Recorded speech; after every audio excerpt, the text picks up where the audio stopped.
Hello friends, welcome to Shiny சமையல்.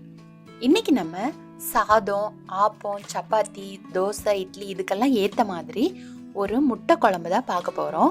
இதை இப்போ எப்படி பண்ணுறதுன்னு பார்க்கலாம். ரெசிபிக்கு போக முன்னாடி என்னோட சேனலை இதுவரைக்கும் சப்ஸ்கிரைப் பண்ணாதவங்க மறக்காமல் சப்ஸ்கிரைப் பண்ணிக்கோங்க. அப்படியே பக்கத்தில் இருக்க பெல் பட்டனையும் கிளிக் பண்ணிக்கோங்க. முட்டை குழம்பு பண்ணுறதுக்காக நான் முதல்ல 5 முட்டையை வேக வச்சு எடுத்துக்கிறேன்.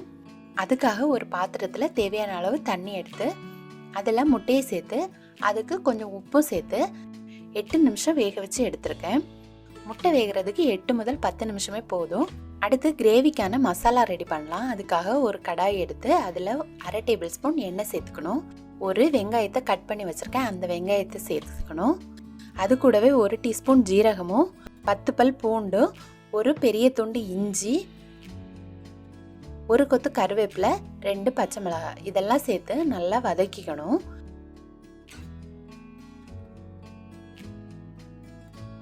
இதெல்லாம் நல்லா வதங்கின அப்புறமா நறுக்கி வச்சிருக்க 2 தக்காளியும் சேர்த்து நல்லா வதக்கணும்.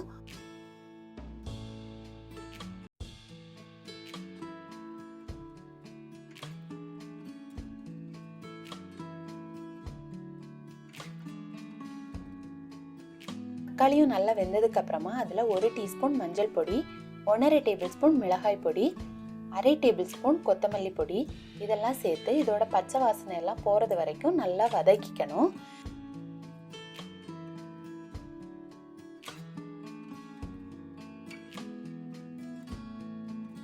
கடைசி இதில் 1 டீஸ்பூன் பெருஞ்சீரக பொடியும் ஒரு சின்ன துண்டு பட்டையும் சேர்த்து நல்லா வதக்கிக்கணும்.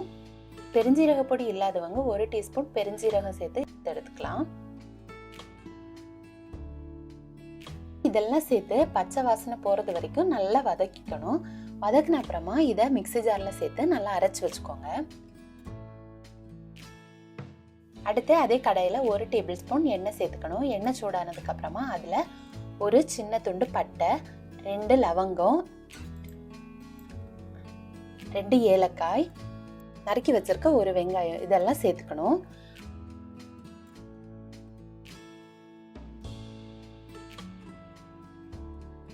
அடுத்து இதுல ஒரு பச்சை மிளகாயும் ஒரு கொத்து கருவேப்பிலையும் சேர்த்து இந்த ஆனியன் ப்ரௌன் கலர் வர்றது வரைக்கும் நல்லா வதக்கிக்கோங்க.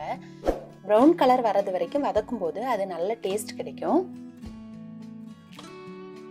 அடுத்து நம்ம அரைச்சு வச்சிருக்க மசாலா பேஸ்டையும் சேர்த்து அந்த எண்ணெயில நல்லா வதக்கிக்கணும்.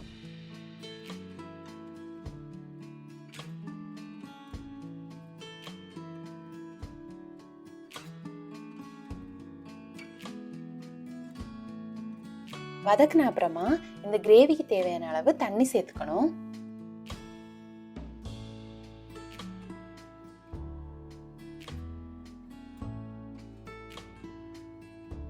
அடுத்து இந்த கிரேவிக்கு தேவையான உப்பும் சேர்த்துக்கணும். உப்பு சேர்த்ததுக்கு அப்புறமா இதை ஒரு 15 முதல் 20 நிமிஷம் அப்படியே கொதிக்க விடுங்க. அப்போதான் அதுல இருக்க பச்சை வாசனை எல்லாம் போய் அந்த எண்ணெய் எல்லாம் மேல மிதக்க ஆரம்பிக்கும். அது வரைக்கும் நம்ம இதை கொதிக்க விடணும். நல்லா கொதிச்சதுக்கு அப்புறமா மேல 1 டீஸ்பூன் கரம் மசாலா பொடியும் சேர்த்துக்கலாம்.